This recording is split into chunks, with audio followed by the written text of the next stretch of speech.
Oh yeah, a lot of bad news coming out with regard to the bird flu. Like getting real spicy out there, I have to say. Since the year began, so less than a month ago, there have been more than 4 million cases found in Ohio yet alone. Recently, there was a big discovery. In Drake County alone, 1.5 million cases since January 9th. Sorry, what? Okay, remember, the bird flu, okay, can transmit poultry to humans. We have yet to discover evidence of human to human transmission. If you cook your meat and your eggs properly and it reaches 165 degrees Fahrenheit, you're not going to get the bird flu if you eat something from an infected poultry or an infected egg. However, you can't keep an infected flock. So if you discover even one case of bird flu in your flock, you have to kill all of them because it's probably spread to an unknown number of them. This has led to millions and millions and millions of poultry being killed. We already kill millions of poultry, so, like, there's already kind of a chicken holocaust going on every day. Cats can die from eating raw chicken infected with bird flu. I've heard that. Yeah, you got to be careful with that stuff. Apparently, we've also seen the first outbreak of H5N9. You know how it is with these numbers. You know how it is. You remember all the COVID strains, How does the bird flu compare to the normal flu in symptoms? I think it's a worse version of it. That's what I've heard. Kind of varies person to person. I wouldn't want to catch it personally. The first outbreak of a rare bird flu in poultry has been detected on a duck farm in California. The World Organization for Animal Health, or WHOA, what a lovely acronym, said on Monday. Wow. Wow. Isn't H5N9 the virus from that one show that came out recently with the hybrid human kids? Jesse, what the f are you talking about? No idea. I can't say. Will bird flu spark a human pandemic? Scientists say the risk is rising. So the real question, like, this can't become a pandemic until the virus mutates and is able to spread person to person. That's the criteria. Because up until then, as long as you're not making contact with poultry, you're safe. Like, that's the criteria, because humans like interacting with other humans. Me, your mom. That's the big one. But the longer the bird flu circulates, the more likely it is to mutate. We all know how mutations take place in anything with genetic structure, right? When reproduction takes place, whether it be sexual or asexual, there is a transcription of the genetic code from one to the other, and sometimes there are mutations. Well, there's always mutations in imperfections in the transcription of the code. Sometimes those imperfections end up making the virus more or less dangerous, Yeah, I think you guys know. It's getting rough out there. Yes, we've all played Contagion. Yeah, I know. I'm sorry. I know I'm in the company of experts. We're not in a good era to be dealing with this, of course. Right now, as you probably all know, the CDC and other U.S., administrative state health agencies are on a freeze. They are not providing funding. They are not disclosing information to the public, which means that in all likelihood, they aren't working directly with the farms that are getting these outbreaks. We're not getting reports or direction. We're not getting on the ground testing. Right now, actually, some really bad stuff could happen and we wouldn't know about it because it's possible that the CDC's work to track this stuff in being paused, it prevents us from knowing that something interesting has happened. And we probably won't get a lockdown this time. Well, the immediate consequence of this is egg prices are going to go through the roof. Really, really far up. They already have to an extent. I've heard egg prices are going up $7-8 per dozen. It's probably going to go up even further from there. We have a very fragile supply line for this sort of thing. So you're going to see a shock. You're going to hear about recalls. At least I hope you're going to hear about recalls. If a batch of eggs sold to grocery stores is found to have come from a flock of egg-laying birds, some of whom had the bird flu, I hope they would issue a recall. But nowadays, I don't know. Are they trying to cause a pandemic? I don't think they're trying to cause a pandemic. I just think that our government is being run by fanatics who will do literally anything necessary to prioritize the interests of corporations, even if those things end up hurting the corporations, as they certainly will here if we get another big pandemic. I just don't think they care very much. They're pretty stupid. Will Xi win again by not doing anything? I mean, it's looking that way. That might be the direction things go in. They'll probably promote raw bird flu eggs as some kind of immunity booster. No shade to your MAGA parents or whatever, but if they do that, skill issue. That's all I'm saying. There are two main variants of H5N1 that researchers are monitoring. One, called B313, is spread mainly in cows. The other, D11, is found mostly in wild and domesticated birds, including chickens raised for poultry. Spread rapidly in cattle across the United States, infected other animals such as cats, skunks, and poultries. Infected cows and their milk contain high levels of the virus, so we're probably going to see a spike in the cost of these related products as well, to the extent that we haven't already. I mean, it's already happening. It really just matters on whether or not human-to-human transmission becomes possible. And to be clear, that's not that difficult. Like, it's not like it's a crazy set of mutations necessary to make it so if a person has the disease, they spread it to other people who have the disease. You just have to make it present in the saliva, your breath, whatever else. I mean, plenty of diseases do that. It's not like a 1 in 1 million shot is what I'm saying, you know? So hopefully we don't get there, but we very might will. Very might will. What the f am I? Maybe I've got H5N1. It's already... That one of the symptoms cooks your brain? Ameliorate. Admittedly, I am beset by H5N1. If a bird flu pandemic went unmitigated, it could kill 2 billion people in the high end. I don't think it's that helpful to focus on ballpark estimates like that. You know, I don't think that's necessarily like a realistic take on the potential spread of a disease like this. Do you know if this is happening only in the USA or what? I'm hearing about it in the USA, but I don't think it's just happening here. I think it's happening all over. See, the problem is that this spreads via wild birds, and wild birds, I don't know if you guys know this, they like to fly around. So wild birds are going like flock to flock and causing issues. It's very difficult to manage this, you know? It's very, very, very difficult. I mean, what do? If you follow all the proper procedures, if you know, all the safety guidelines or whatever else, a random bird could show up and just infect your flock. And it's like, oh, there goes like 100,000 birds or whatever. Kill the sparrows. Son of a bitch, he was right all along. Here in Canada, eggs are still pretty cheap. Well, we'll see how things go. I think America is disproportionately affected right now, but we also have a very, very, very, very, very large animal agriculture industry, more than Canada does. We consume a lot of meat, eggs, milk over here. We love our protein. That's why Americans are also fit. Isn't one of the effects of climate change that new diseases could pop up more readily with increased warming? Yeah, sometimes diseases have more difficulty spreading in colder temperatures for a variety of reasons. So if the planet overall is warmer, it might make the world, like the whole planet, more hospitable to the spread and mutation of disease, but I don't know what margins that would be on, you know? Like I don't think it would be like by a huge amount. Yeah, like mosquito spread, that kind of stuff. I don't know, like I'm sure there are some interesting papers on the subject. Habitat loss from climate change drives humans and wild animals closer together, more chances for spread. That makes sense. There's also the worry of diseases frozen in permafrost. I hear people talk about that. I don't know how real that is. Maybe it is. I am not really qualified to say. People wondering how it is in England. England? Ooh. Second human case of H5N1 bird flu caught on farm in West Midlands, but risk to public remains very low. Well, that's good. Ain't that nice? This article has more info.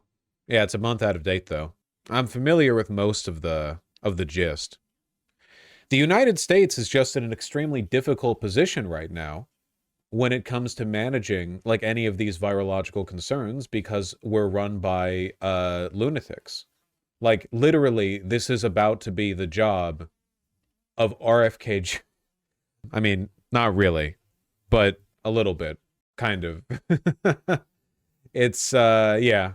So doctors on TikTok going to be our saving hope. Remember back during COVID when people were getting their accounts flagged for COVID misinfo, which was based, by the way? We're going to get it the opposite now. It's going to be accounts getting deleted for H5N1 info, you know? Doctors are going to post in there. They're going to be like, please make sure to cook your chicken to 165 degrees Fahrenheit. They'll get banned for spreading information. That's pretty grim, though. You need to tell your viewers about alternative facts. Could promote like ivermectin as a solution. The USDA and FDA, along with the CDC, are collaborating to monitor and control the spread of H5N1. Not anymore. You should read the symptoms of H5N1. Once a swelling of your spine tissue and the tissue surrounding your brain, you'll literally feel your brain being squeezed. So I feel reading chat sometimes. Maybe I've already kind of inoculated myself. Shooting myself with small caliber H5N1 so I can withstand high caliber chat having opinions on housing decommodification or something. There are 2 types of avian flu now. H10N3 is the newest. They considered coming up with catchier names for this stuff. Like maybe naming them the way we name hurricanes. Like this is like the Gonzales flu or something. Well, that would probably incite racial hatred. I don't know. There's so many numbers. They're going to run out of numbers eventually. You can only count to 10 on your hands. Where do you go past that?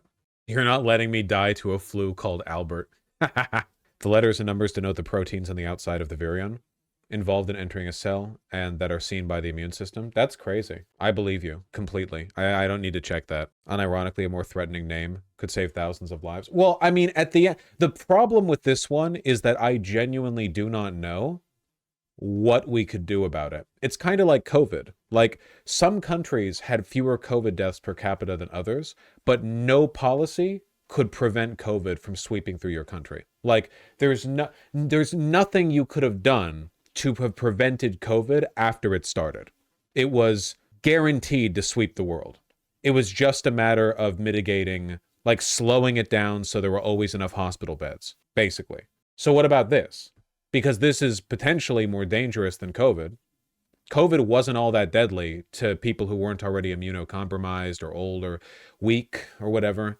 I've heard worse things about this, but maybe it varies. I don't know. No, Vosh, that's not how it works. I don't know what you're referring to. Yeah, but this isn't a novel virus. I'm illiterate. You're going to have to break down the terms for me. A big preventative measure would be to stop farming chickens and pigs. Yeah, but that's not going to happen, right? Like, I agree. I would be, if we could like lightning bolt, God snaps his fingers, no more animal agriculture, I'd take that shit in a heartbeat for like a million reasons. But it's just not going to happen. So we're kind of like limited. I will legit kill myself before I go vegan. Oh, quit being such a baby. It's easy when you're not around animal products. If you're around a juicy, sizzling steak, then yeah, you want the steak. It's like getting off heroin, an experience I'm sure you can all relate to. Like, obviously, if you're trying to get off heroin and people are like, hey, want to come to the heroin out? I'll be cooking up some heroin on my grill. Everyone will be having heroin. You can bring like, I don't know, a Diet Coke if you want for people who aren't into heroin. Like, yeah, obviously it's going to suck, okay? But if a lightning bolt came down and eradicated all animal agriculture, that'd be quite the lightning bolt. It'd be a lot easier. Just learn how to use seasonings. You like meat because it's sauce and salt. Don't you? You have no idea who you're talking to, okay? You're talking to the #1 primo white but not white boy down there in LA County. I'm out there at the goddamn Mexican restaurants hitting up spices the likes of which you couldn't believe. I'm looking my brown and black friends dead in the eyes. They're like, oh, try it, white boy. Try my taco. I eat that shit no problem. Their eyes tear up when they smell my shit, okay? But not in that way. Don't come at me. U.S. reports first outbreak of H5N9 bird flu in poultry. That's cool. That's cool. Bird flu enters a new phase. I don't want to be alarmist about this. It just does feel like the signs are negative. You know what I mean? I don't believe in divination, but if I did, foul portents are afoot. I'm just talking about this now because I talked about H5N1 a little bit, but right, this is just my like advance warning on it a little bit, which is like, if you guys want to do some preparatory stuff, you know, with regards to stocking up, make sure you've got your toilet paper. Does a N95 mask do anything with it? We don't know because it's not human to human transmissible right now. We don't know. Like, we don't know. What if when it mutates and becomes human to human transmissible, if it does become human to human transmissible, what if the way in which it's transmissible is psychic? Like, you just think next to a person. Then the mask isn't going to do shit. So don't buy an N95 mask, I guess. Maybe like a tinfoil hat? I read about that in Pokemon. N95 should work perfectly fine for this. Okay, for real though, the real question, transmissibility via the air or via droplets, right? Does the flu transmit via the air at all, or is it just droplets? Do you produce like a miasma around you, an aura that infects people, or is it just the droplets from when you sneeze or cough? Some flu is airborne? Because that's bad. The airborne shit is bad, right? If it's through the air, it's droplets. Isn't the difference, though, like, if it's through the air, it's still through droplets technically, of course, but it in fine enough particulates that it just gets kind of dissipated into the humidity. Does that make any sense? Like, there are some diseases where if you're in a closed space and you like look into a corner and you cough into the corner, the fluids from your coughing are just getting on the corner and it's like a mess over there, but the rest of the area is fine. Whereas if the particulates dissipate in such a fashion that it can kind of like hover in the air, you can potentially spread a whole interior area. Am I off on this? I think it depends on like the particle size or like the relative weight of the virus or like you're right on this. Okay. I'm not a virologist. I don't know. Influenza is mainly droplet transmission, while other diseases such as tuberculosis are airborne. Okay. Gotcha. TB is scary, huh?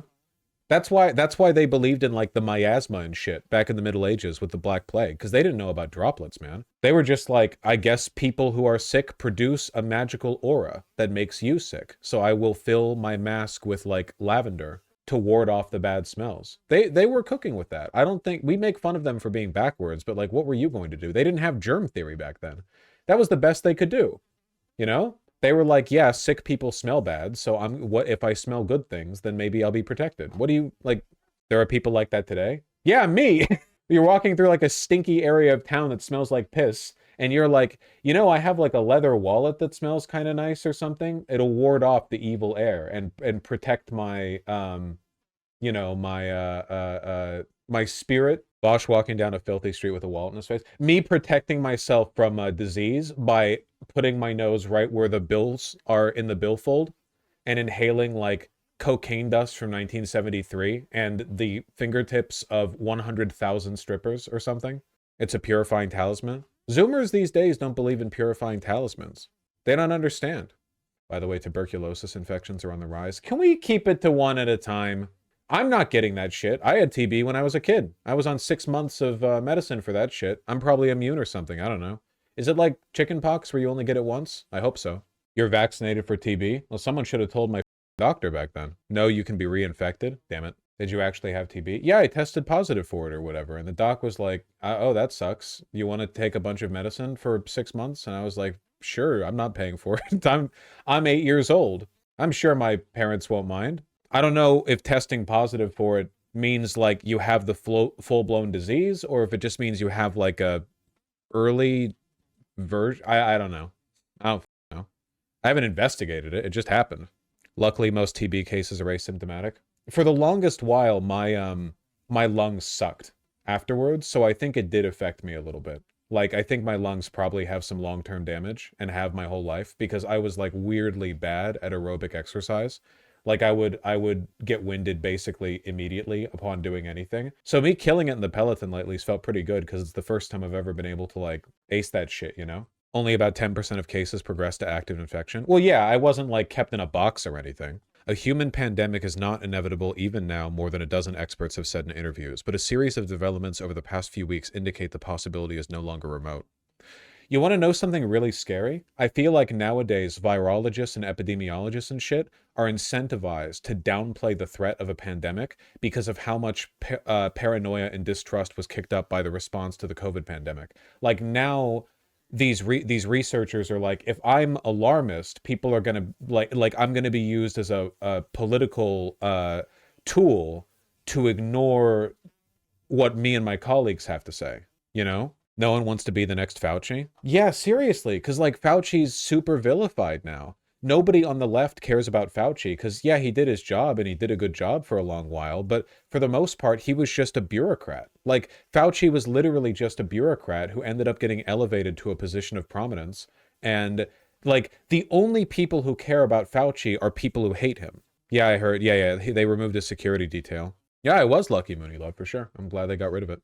The key is for the virologist to be even more conspiratorial. I literally saw the Twitter link to one of the articles that we've looked at today, and the first comment underneath it from a blue check with hundreds of likes was like, why are all these new virus outbreaks happening in California? What's going on over there? Or something like that.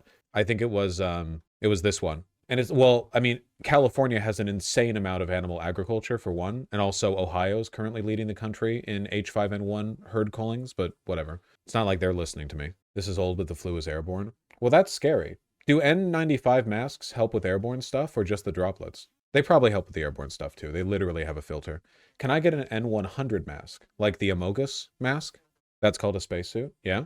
Hey, donate so I can afford a spacesuit. Thank you. Just don't get one of those old, like, Soviet ones, because apparently there was, like, a widely manufactured brand of Soviet gas masks that was, like, filled with asbestos or some shit. So do your research. They're great at filtering fire from entering your lungs.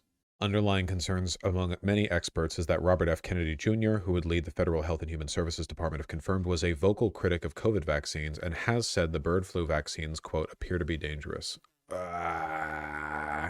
The mask is fine. The filter had asbestos? Yeah, the filter, the original filter, yeah. Yep, 2 days to the RFK Jr. Confirmation hearing. I don't know, man. Is there any possibility RFK Jr. gets denied? Yes. That he and Tulsi Gabbard are the two picks that I think have a very real possibility of getting denied. Though the fact that Fetterman will almost certainly vote in favor of them does make that a little bit more difficult. Why Tulsi? Because she's literally a completely unqualified open grifter and Russian agent who doesn't even have any real prominence or friends within the within the Republican Party. Like, Tulsi Gabbard is a meme, dude. She's literally, like, she might as well be a YouTuber who's been elevated to prominence. As if anyone is qualified. There are degrees of qualification and lack thereof.